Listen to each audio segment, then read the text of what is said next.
ago today that Hurricane Katrina swept through the Gulf Coast. Thousands of homes were destroyed, and Mississippi and Louisiana experienced a mass exodus, the largest from New Orleans. With jobs lost and schools destroyed, families had to pick up their lives elsewhere. But as Stephen Fabian tells us, that's far from the end of the story.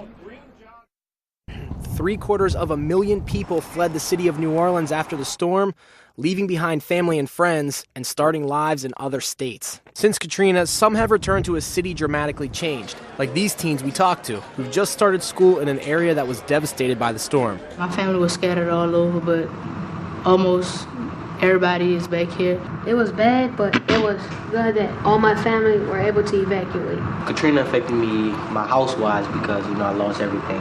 But in terms of family-wise, we stick together. Their school? Miller-McCoy Academy for Mathematics and Business, a newly opened public school in New Orleans with a different approach to education, including a strict dress code. Gentlemen, do not come back in this hall without your blazers on. And all the students and their parents have to sign an agreement promising to get the students to college. We tell parents that we can get your son to college, but there's some expectations from the family as well from the students. Tiffany Hardrick and Keith Sanders gave up jobs as principals in Tennessee to move to New Orleans to open up the all-boys academy. There was such a major need here in New Orleans, and we were here to recruit principals to the city. And after coming to recruit principals, we recruited ourselves. We decided instead of just talking the talk to walk the walk. With $685 million in relief funds, New Orleans public schools are slowly but surely opening their doors. But now, more than half of the city's public school students are attending charter schools like Miller-McCoy, privately run but funded by public dollars. It's an effort to revolutionize the education system in New Orleans, which even before the storm was in trouble. In 2005, Louisiana's public schools were near the bottom of the national rankings for student achievement.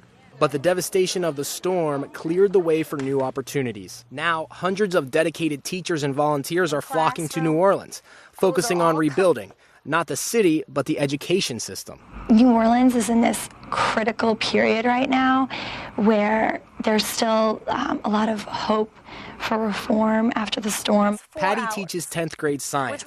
A Harvard grad only a year out of school, she joined a program called Teach for America, a nonprofit organization of college graduates and professionals who commit to work as teachers for 2 years in urban and rural public schools. I would see on the news all the time that schools in New Orleans didn't have teachers. They would have empty classrooms with no students, especially right after Katrina. So part of my incentive for coming down was definitely to fill those empty classrooms. And filling those empty classrooms has become an experiment in education and an opportunity to rebuild an entire school system from the ground up. Stephen Fabian, Channel 1 News. Check out our interactive guide on the rebuilding of New Orleans after Hurricane Katrina. Click on Katrina's impact at channel1.com, and you can also find out how to help those who are still recovering.